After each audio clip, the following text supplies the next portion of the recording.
We're back for our 5 best college basketball bets here on November 13th, as we are doing daily here on the channel every single day for the rest of the college basketball season. So if you want to stay tuned to, again, our daily best bets on the college basketball season for the entire year, make sure to just hit that subscribe button down below and leave a like again for these daily predictions, as well as make sure to go check out our other predictions and picks here on the channel, because about an hour ago we posted our NBA predictions for the full slate here on November 13th, all 11 games for the NBA we predicted, as well as every single college football game we predicted on the channel yesterday, as well as every NFL game as well. That video is coming out later tonight, as well as our UFC 309 John Jones versus Stipe Miocic predictions on the channel. So again, predictions coming to you on the channel every single day through all the major sports. And let's continue things here with college basketball with our 5 best bets for November 13th. We start things off here with the 2 p.m. game. Got to get one early. Got to get something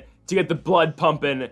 And we are going with Dartmouth versus UA Albany. Nope, U Albany. Yep, butchered that one. U Albany versus Dartmouth. Now, if you're a degenerate gambler like myself, you will be watching this game at 2 o'clock tomorrow. Because what else are you going to be doing at 2 o'clock on a Wednesday? Or I guess 5 p.m. if you're on the East Coast. The game's on ESPN+. It's from Hanover, New Hampshire. Albany's getting 1.5 on the road? Why? Give me the Dartmouth Big Green to win the basketball game. They're 2-0 this year. They're a team coming up the Ivy. They've seen great production in back-to-back games out of Cade Haskins, their senior forward from Minneapolis, Minnesota. He's played at Dartmouth his entire career. And again, last season, averaged, I kid you not, 0.9 points a game in 10 games played. Yeah, he's back though this season and he's averaging 26. They are taking on U Albany in this one. U Albany is 1-1, by the way. Dartmouth 2-0, wins over Vermont State and then Sacred Heart in their last one. For U Albany, 1-1, it lost a low-scoring affair to Army in their first one, and they won their second game over SUNY Onieta. I probably butchered that, but they won the game 89-69. U Albany, this is a school last season that went 3-19. They're not all that impressive. And for Dartmouth, I get it. They're an Ivy League school. They weren't the best in the Ivy League last season. They went 2-12. The only wins being over Harvard and Brown. I get that. That's fine. But right now, I think they're the better team than Albany. I think they are. I think Dartmouth is better than they were last season. They lost Dusan Neskovic, who was their leading scorer last season, to the Richmond Spiders. He was from Bosnia, but that's okay. Again, they're getting great production out of Cade Haskins. The 2 games that Haskins has played this season have been impressive. And I will give credit to where credit is due at Dartmouth. And this is why we're picking Dartmouth. We really like the spot for the Dartmouth Big Green because they're underdogs at home. We're taking home dogs in this one. I don't see why they should be underdogs in this game. The win over Sacred Prep is a huge win. Games at home, Dartmouth is 2.5-point favorites. I get it. Sacred Heart has not won a game this season. They're 0-3. I completely understand that. But again, a win is a win for Dartmouth, and they're taking on U Albany. I keep wanting to say UA Albany, but U Albany, who lost the game on the road to the Army Black Knights. But this is an Army team that's 2-1. I don't really know where to put Army so far this season. Obviously, they are 2-1 with the victories over Albany, then Mount St. Mary's, and then their losses to Duke, which I don't know where we put that, because obviously Duke's a top 10 team, regardless of their loss yesterday, obviously. And, we didn't think Duke was going to cover that spread. I'm just saying. They ended up straight up losing the basketball game to the Kentucky Wildcats. But regardless, I don't mind this spot for Dartmouth at all. They've looked good in their first 2 games this season. Again, beating Sacred Heart isn't the best, but they still won the basketball game by 5 points. And again, you got to give all the credit in the world to Cade Haskins, who's played 2 really good back-to-back games so far this season. And additionally, Dartmouth gets this game at home. They've played their first 2 games at home this season. Albany is 1-1. They played 1 game at home, but they played that Army game on the road as well. They have to go back on the road for this game. I like Dartmouth to win this basketball game.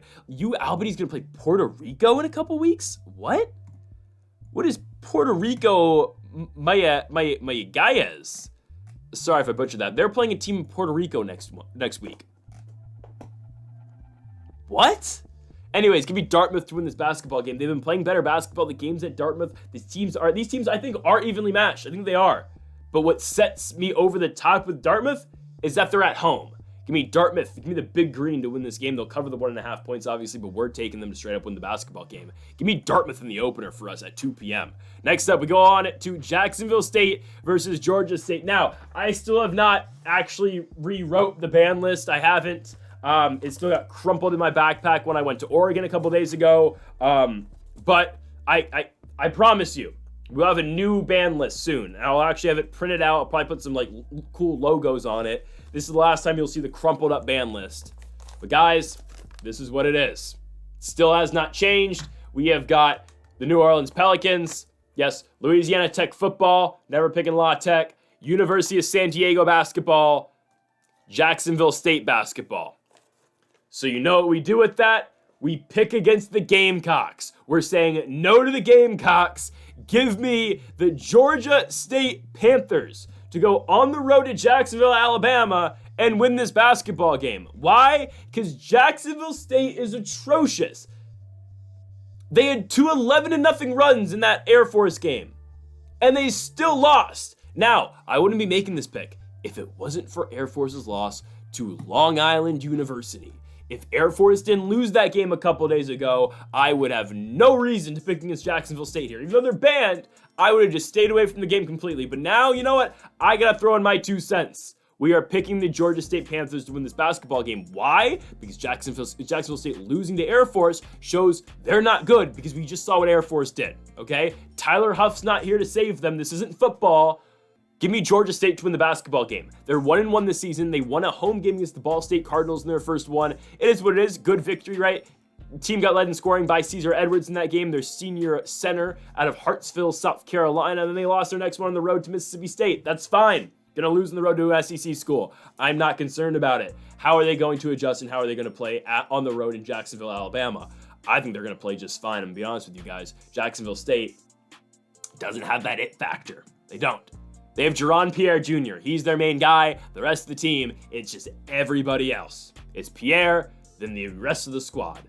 I like Georgia State more as a whole. They are the big road dogs in this game, getting 4.5 points. But you know what? We are riding with the Panthers. Plus 195, plus 4.5. We like them both. Jacksonville State just lost to an Air Force team that just lost to Long Island. I know, math doesn't always work that way. I completely get it. I completely understand that. But you know what? Jacksonville State's on the ban list for a reason, and we're picking against them for a reason as well. Give me the Georgia State Panthers to go on the road to Jacksonville State and straight up win the basketball game. You can keep your points, even though I honestly prefer to take those, but for the purpose of the video, keep your points. Give me Georgia State. Okay, next up, we go to Florida. We have got Florida Gulf Coast here in Fort Myers, Florida, hosting the St. Bonaventure Bonnies. We are 1-0 taking the Bonnies this season with their win over CSU Northridge, and we're about to be 2-0 because they're going to go to Florida Gulf Coast and win this basketball game. FGCU, 0-2 this season. I get it. They played Texas Christian, lost the game by 16 points. They lost on the road to UNC Greensboro by 9 points. It is what it is. 0-2. Greensboro since lost at Southern Methodist. I don't really know where to gauge either of those schools right now. But for the Bonnies, this is a team that's 2-0 this season. Wins over Cal State Northridge and a win over Canisius in their last game. Probably butchered that. But Chance Moore has been balling. The senior, averaging 23 points a game so far this season. He is a Montana State transfer, I believe. Or is he a Missouri State transfer? He's a Missouri State transfer. Played fairly well for Missouri State the last couple seasons, averaged 10 points a game, back-to-back seasons for Missouri State. But now look at him, 2 straight games with St. Bonaventure, and he's averaging 23. I just think the Bonnies is the better team. I get it, St. Bonaventure wasn't great last season. They were a middle-of-the-pack team in the A-10. They went 9-9. And for Florida Gulf Coast, though, on paper, though, you just expect St. Bonaventure to win this basketball game. You just would. Just program-wise, I feel like St. Bonaventure is the better team. Now, I might be completely wrong with this assessment, but I don't think I am, so correct me if I'm wrong. Because, again, I said this at the beginning of the college basketball season. This is the second year that I've been super into college basketball, just to the point where I am with college football, with the NBA, with the NFL, with MLB, with, everything else. But correct me if I'm wrong. I don't think I'm wrong here, but I don't think the A-10 is worse than the A-Sun, right? I'm pretty sure I'm not wrong on this. Florida Gulf Coast was an 8-8 team in the A-Sun last year. The Bonnies were 10-10 in the A10. I get, again, that's not that impressive, but I'm taking the A10 school here in St. Bonaventure. Program-wise, they're the better team. Team building-wise this year, they're the better school. I really like St. Bonaventure in this game. I get it, they're on the road, but I really don't care. Give me the Bonnies all day long in this one. 1.5 points in the road, we'll take it. Oh, are they favorites? They are favorites, but still, 1.5 points, that's easy. That's all day cover here for the St. Bonaventure Bonnies. They're the better school. They really are. They are the better school. They are the better school right now. They're getting great production out of Chance Moore. Not only is Chance Moore leading their team in scoring, he's also leading them on the glass as well. Give me Chance Moore, and the St. Bonaventure Bonnies to go on the road to Fort Myers, Florida, and beat Florida Gulf Coast. Next up, we move on to 2 Power 5 schools. You've got California going on the road to Vanderbilt to take on again the Commodores in Nashville, Tennessee. I do like Vandy to win the game, but that's not the pick here. The pick here is California plus 8.5. I've picked against Cal before the season, and that wasn't the best move I've made. To be honest with you guys, it wasn't. That was not the best move I've made picking against California. We're gonna take Cal now. This is a really good shooting team, guys. A lot of guys on this team can just air it out and shoot. I'm looking at Javon Blackshear Jr. Andreas Stojakovic had a horrible game against Cal Poly, and despite that, they were still able to be very successful. But I don't anticipate Stojakovic to continue to shoot that badly like he did in that game against St. Louis Obispo. They just have so many guys in this team that can shoot. And I feel like, again, that shooting, as long as they're somewhat on in this game at Vandy, they should be fine to cover the spread. I just feel like, again, 8.5 points is too much. I'm fine with Vandy being a favorite. I don't know about a minus 400 favorite. They've won back-to-back games over Maryland, Eastern Shore, and Southeast Missouri State. They got 24 points in their first game out of Devin McLaughlin, who's averaging right now 19 and 16 because he put up 24 points in the Maryland East Shore game, 13 boards. In their second game against Southern Missouri State, he put up 19 rebounds, which is crazy. But again, Vandy's not playing a team like Maryland East Shore and Southeast Missouri State anymore. They're playing the Cal Golden Bears. Again, it's not like, oh, California's some world beater. They're not. But I just think, again, they're a Power 5 school that should be able to remain competitive with Vandy here. I'm fine with, again, I'm going to pick Vandy to win the basketball game, but that's not the main pick we're taking here. The main pick that we like is California to go on the road and cover this 8.5 points. I just think their shooting is able to keep them in this basketball game, and I don't think Vandy's 9 points better than California. I just don't think they are. Okay? I get it. Vandy's probably been the better team as of the last couple of years, but last year, actually, no. Vandy was horrible last year. I get it. The ACC is an absolute gauntlet in terms of the college basketball ranks, right? I mean, well, pretty much every single sport, football, basketball, and baseball. But I don't know. I think Cal's able to hang with Vandy in this game. I don't think Vandy's going to completely run right by them. Again, Vandy has not played a good team yet this season. Sure, you can make the case Cal hasn't either, but I like the Golden Bears. I think their shooting keeps them in this game. I don't know if they win it. I don't think they win it. But again, I watched them play Cal Poly. Stojakovic had a horrible game, and those guys were able to keep it together with Blackshear and company, and they were able to win that game and just run away from Cal Poly towards the end of it. I like California to win this game over the Vanderbilt Commodores. I think they'll do it, and I think they will cover the 8.5 points as well. I don't think they're going to beat Vandy. I think they have a chance to. I don't mind the plus 300, but the main pick here is California plus 8.5 on the road in Nashville against Vandy. We go on to our final game of the video as we go on to Minnesota. We have got the Minnesota Golden Gophers at home against the North Texas Mean Green. Now, maybe I'm missing something, which I definitely could be, but I really expect Minnesota to just go out here and beat North Texas, right? I get it. Both these schools were NIT schools last season, and North Texas has played really good defense so far this season. I mean, they've been really good on the defensive side of the ball all year. You look at their game against Evansville, they win it 80-63. Again, Evansville only puts up 60 points. You look at Wayland Baptist. Again, I understand it's Wayland Baptist, but they won the game 80-38, right?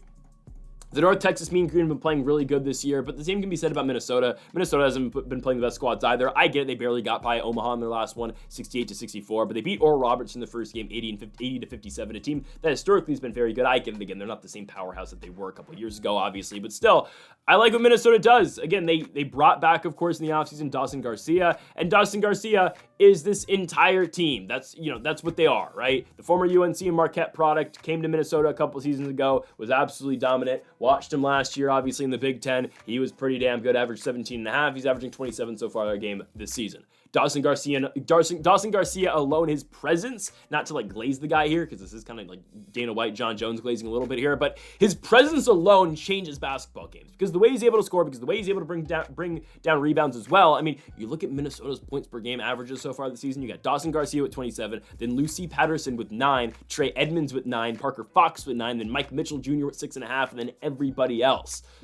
Again, it is just all Dawson Garcia, and Minnesota doesn't play the most high-scoring affairs. Same can be said about North Texas. I just think Minnesota is better at this game than North Texas is. Again, these are two teams that aren't going to score the most points. That's fine. But in this style of game, I do like, the team that has by far the best player on the court. And there's no doubt in my mind that Dawson Garcia is not the best player on the basketball court against North Texas. He most definitely is. I don't really understand the line. Again, sometimes when lines completely don't make sense, there's something up. Actually, I'm pretty sure, I'm very certain Dawson Garcia is playing this game. But that's the one thing. No, he's questionable. Okay, so Dawson Garcia is going to play. Mike Mitchell's not playing, but Dawson Garcia hopes to play. Okay, so I'm pretty sure, yeah, okay. Because I would have seen it if Dawson Garcia wasn't playing. He is questionable, but he is expected to play. Now, if Dawson Garcia doesn't play, okay, then it does get kind of tricky. I'm not going to lie. It does get tricky. No Mike Mitchell, that's fine. He does lead their team in assists right now.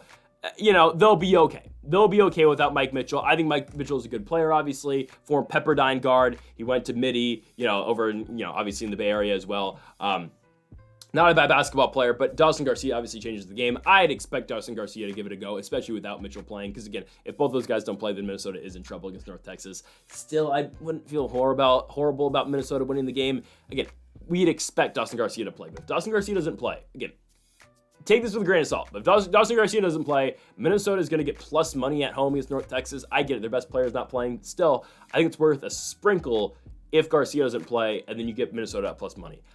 I think he'll play, so I think I'd jump on this line right now, but we'll see. Again, I'm recording this at, I kid you not, 3:55 in the morning on Wednesday night, because this is what I do. Trust me, I actually, against popular belief, I actually do, look really hard into these picks at points. That's a joke. I appreciate all your support in the videos. That's just a joke to, a very slim margin of people who watch these, which is completely fine. Again, it's all fun games at the end of the day. But as of right now, I jump on the line. By the time this video's out in about 6 hours, you'll probably know. I'll probably be sleeping, but I'm gonna be taking Minnesota, and Dawson Garcia hopefully plays to win this game against North Texas in our final one of the video. So folks, thank you all for watching our 5 best bets of the college basketball slate here on November 13th. If you have not yet though, make sure to hit that subscribe button down below for more. Make sure to leave a like if you did enjoy the video. Make sure to leave a like, and make sure to comment if you disagree with any of the picks. Make sure to go check out our other predictions on the channel too: NBA, NFL, college football, UFC. We've got everything. So folks, thank you all for watching, and Mamba forever.